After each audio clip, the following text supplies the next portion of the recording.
Né? A gente entende o João de Barro, ele constrói as casinhas de barro dele daquela forma. A aranha constrói a teia daquela forma. A abelha constrói a colmeia daquela forma. Porque é uma atividade de sobrevivência, é uma necessidade de construir para, né, enfim, depositar o alimento, produzir o alimento e continuar sobrevivendo. É algo transmitido pelo DNA, né, desses insetos ou animais, aves, enfim. E o ser humano não, o ser humano não transmite por DNA. Nós transmitimos pela educação. O que nós somos hoje, a forma de nos vestir, de nos comunicar, de se alimentar, enfim, de agir, são acúmulos produzidos pelo ser humano e transmitidos então para as novas gerações. Então não é algo inato, né, que nasce no ser humano, que vem no sangue, no DNA, é algo produzido e acumulado. E por isso os nossos saltos em relação às outras espécies, que nós, né, lá do tempo dos homens das cavernas até hoje, olha os saltos que foram dados em termos de moradia, de produção de tecnologia digital, de transporte, de segurança, de, né, produção farmacêutica para cura, né, de doenças e tratamentos para prolongar a vida. Se a gente for ver, né, quantas pessoas morreram em séculos anteriores de febre amarela, de tuberculose, difteria, sífilis, e são doenças que foram produzidos remédios, tratamentos, e que hoje já, se, né, a gente não voltar para a idade das pedras, a gente basicamente poderia considerar superado. Poderia, né? É que agora tem uma campanha também contra a vacina, né? Colocando que a vacina não cura, que a vacina é injetado o vírus em você e que pode dar outros problemas, né? É uma aberração pensar nisso, né? Negar a ciência e a própria condição de vida que foi desenvolvida a partir da descoberta dessas vacinas. Então, nós produzimos, nós acumulamos e nós transmitimos para as novas gerações, tá? Diferente dos outros animais. E a gente faz essa transmissão via educação geral, pela família, pelos amigos, pelos vizinhos, por quem cuida, enfim. E nós temos o conhecimento específico, que é a responsabilidade da escola. Por isso que a escola é uma instituição tão importante e também tão atacada, né? A gente pensa, a gente tem precarização da formação de professores, da carga horária, da formação continuada, da valorização de salário, do número de alunos em sala de aula, e mesmo assim a gente consegue formar, não todos, mas consegue formar um bom número de pessoas que pensam, que entendem a realidade para além da alienação imediata. Então é uma constante os ataques à escola, por isso tantas reformas, né, de currículo, reformas de formação de professores, corte de aposentadoria, né, enfim, aumento do tempo de trabalho e assim por diante, porque vão precarizando as nossas condições, né? Então o currículo de responsabilidade da escola, da educação escolar, é aquele currículo que vai trabalhar elementos da cultura que são mais desenvolvidos, que são mais complexos, que o indivíduo não vai conseguir ter acesso a isso sozinho. Por isso que existe escola e por isso que existe professor. E é uma forma, inclusive, de a gente valorizar a nossa profissão. Porque não existe outra pessoa que faça o trabalho que nós fazemos, que é o de formar outros seres humanos. E para além do conhecimento específico, mas também um ser humano pensante, né, que faça reflexões críticas sobre a realidade. Então a gente sempre coloca que as 3 grandes áreas que fazem parte para pensar um currículo é a filosofia, a artes e a ciência. E aí, desenvolvendo-se a partir dessas 3 grandes áreas, teremos as outras áreas e, consequentemente, as disciplinas, tá? Então, pensar num currículo voltado para os interesses da classe trabalhadora requer você pensar um currículo que tem como princípio a cultura produzida pela humanidade até o momento e pegar essa parte mais desenvolvida, mais elaborada, que o indivíduo não vai ter acesso em outro espaço. Eu sempre falo para meus alunos, se a gente não trabalhar com os alunos, os estudantes lá na escola, o xadrez, uma dança clássica, ou uma dança folclórica, ou um quadro de Monet, ou uma música do Chico Buarque, dificilmente o nosso aluno, de maneira geral, porque tem os casos específicos, é claro, ele vai ter acesso a isso em outro espaço. Tá? Agora, os filhos da burguesia, e da boa burguesia, não daqueles que se acham burguesia, mas não são burguesia, ele pode viajar com a família e ir visitar um museu pessoalmente, ele vai ter um curso de língua estrangeira que o pai vai pagar, a mãe vai pagar, ele vai ter um curso de música, de algum instrumento que ele vai tocar, ele vai praticar lá um outro curso de esporte, de judô, de karatê, de tudo mais. Então ele consegue ter acesso para além da escola dele, mas mesmo a escola dele já propiciando muitas vezes jamais esse acesso. Então nós, enquanto professores de uma escola pública, a gente tem que ter essa preocupação, de levar para o nosso aluno aquilo que é mais desenvolvido no sentido de conhecimento, em termos de complexidade, e não ficar no básico, no imediato, no local, que isso ele já consegue acessar no seu cotidiano, não precisa de professor. E se a gente fizer isso, ou defender isso, no final a gente vai estar jogando contra a nossa própria profissão. Não precisa de professor para ensinar o básico, o imediato, a realidade imediata. Precisa de professor para trabalhar aquilo que está para além da compreensão dele imediata. Tá? Mas está difícil, professora? Eu sei. Denunciado por pai, por ser ideológico. Ah, sim. Vincular literatura século XIX com a realidade atual. Não posso fazer mais isso. Escola sem partido? Entrou na minha vida a partir deste ano. Pois é, ainda a gente tem que ter esses cuidados ainda na patrulha ideológica. Você está trabalhando o conhecimento e se entende como uma questão, e não existe neutralidade, Se não fizer isso, você vai estar deixando de mostrar a realidade como ela existe e atendendo aos interesses deles. Realmente a gente tem que se apoiar nesses momentos, buscar auxílio com outros colegas, com sindicato, com outras pessoas que possam colaborar e se cuidando também, que não dá pra gente também se prejudicar totalmente, porque a gente precisa sobreviver e precisa ter saúde mental, que também é um dos problemas que nós temos enfrentado enquanto professores, trabalhadores da educação. Nós temos um grande número de professores adoecendo, não só pelas condições materiais de trabalho que são complexas, mas pelas pressões mesmo que a gente sofre. Quando eu falei para vocês agora dessa questão do Estado, encaminhando para não reprovar mais, tem aquele professor que não tem tanto compromisso, ele vai seguir o caminho do rio ali, o curso do rio e pronto. Agora aquele que tem compromisso, que tem preocupação e que não quer fazer algo que é contrário aos seus princípios, ele acaba entrando no embate. E por entrar nesse embate, aí o que eles fazem? Não, você reprovou 5 alunos, você vai fazer 5 relatórios no final do ano explicando por que cada um reprovou, o que você fez para ele não reprovar. Existe todo um massacre em cima do professor que reprova ainda, Então, são tempos difíceis. E assim como vocês enfrentam na educação básica, a gente enfrenta na universidade, e ainda muito pior às vezes, porque o próprio aluno vem enfrentando a gente e colocando que isso é uma questão ideológica. Pensa nós na pedagogia que trabalhamos Paulo Freire, quantos problemas. Mas a gente vai estudando e vai tentando melhorar nesse sentido. Mas não é fácil não, são tempos bem difíceis mesmo. Então, só para a gente continuar, entendendo que o currículo ele é um espaço de disputa ideológica e ele tem uma seleção intencional de conteúdos.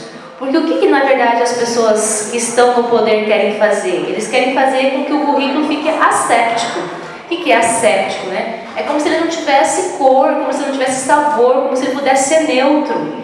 E não tem como ser neutro, Porque tudo que foi produzido na sociedade, ele foi produzido dentro de um embate de luta de classes. E nesse embate de luta de classes, nós temos produções ideológicas. Eu dei um exemplo esses dias para os meus alunos também da geografia. Não que eu seja uma dominadora da geografia, mas me pareceu o exemplo mais claro na hora. Por exemplo, a gente vai trabalhar organização de uma cidade, o espaço de uma cidade.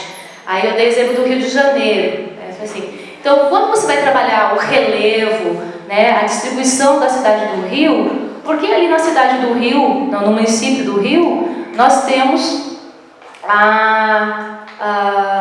as melhores moradias, né, as melhores, mais seguras na orla, né, Copacabana, Leblon, Barra da Tijuca, e tem outros que eu não conheço. E as pessoas que têm menos condição financeira, quer dizer, menos condições materiais, estão nos morros. É uma organização definida ideologicamente, né? Quem tem condição financeira compra num lugar com mais segurança ou com uma paisagem melhor, e quem não tem vai subindo para onde tem espaço para ele. Então a própria organização de um mapa, a distribuição de um bairro, de uma cidade, tem disputa de poderes, tem disputa de ideologias. Então nada é sem ideologia, nada é sem partido. A escola sem partido tem partido, na verdade, e nós sabemos a quem ela pertence, né? E aí eu até falei assim, e numa outra situação, por exemplo, Angra dos Reis, quem tem casa nos morros é que tem condição. Por quê? Porque também é uma questão de paisagem e de melhor condição para um bem-estar social, para um lazer. Então, dependendo do espaço, conforme for a condição material da pessoa, ela vai conseguir acessar o espaço que seja mais agradável e que produza mais lazer para essa pessoa. E isso tem a ver com condição material, com recursos financeiros. Então, a organização de uma cidade, a moradia, a distribuição dos bairros, tudo mais, tem a ver também com isso, né? Continuando. Tem que de alguma forma eu já falei.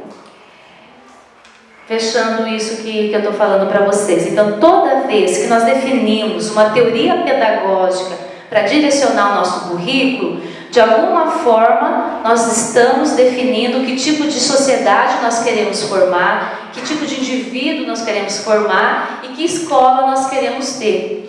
Então a gente precisa dominar, entender, continuar estudando as teorias que estão aí postas para a gente buscar aquela que é a mais adequada para os interesses dos trabalhadores, filhos dos trabalhadores que frequentam a escola pública.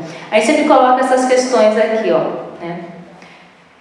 O que, pegando essa imagem que eu falei lá no início, que a gente às vezes está numa zona de conforto, que o que a gente vê de mais grave muitas vezes é uma pessoa morando na rua, uma criança pedindo no semáforo, ou alguém lá, algumas crianças junto com a família fazendo, catando papel, alguma coisa assim. Mas nós sabemos de situações de barbárie no planeta, prostituição infantil, venda de órgãos de seres humanos, a questão da fome mesmo, da desnutrição, dessas pessoas irem minguando, até morrer esqueléticas. Isso existe, isso parece que é de outro planeta, e não, é do nosso planeta. Então é um planeta, é um mundo, é uma sociedade que precisa ser mudada assim. Tem até uma frase de um autor que fala assim: trabalhar no sentido de adequar as pessoas a uma sociedade doente é extremamente desumano. Você falar que nós temos que trabalhar para adaptar os indivíduos à sociedade que aí está.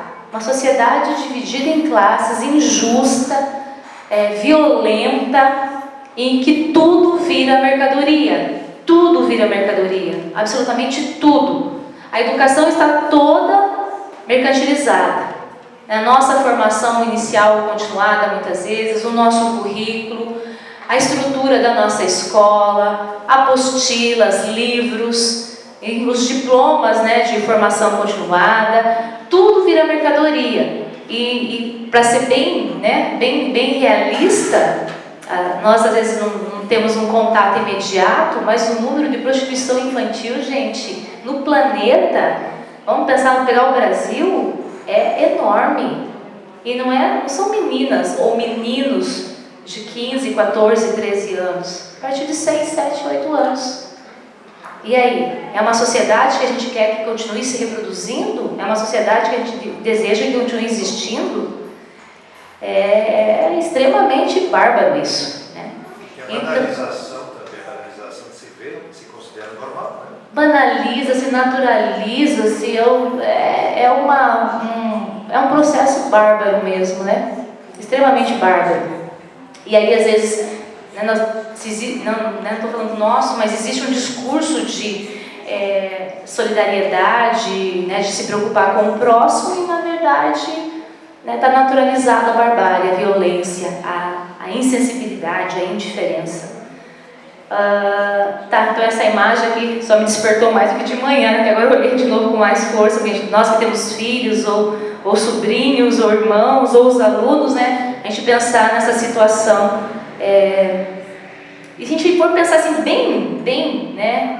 bem mais profundo, muitos cães de madame, né, em condições de alimentação, de banho, de tosa, de tudo, em situação, não que um animal deva ser maltratado, né, mas em situação bem mais confortável e cuidada do que um ser humano. Então, para a gente pensar, né, o que eles ou elas devem se tornar, que educação devem ter, qual o tipo de ser humano almejamos, para qual sociedade?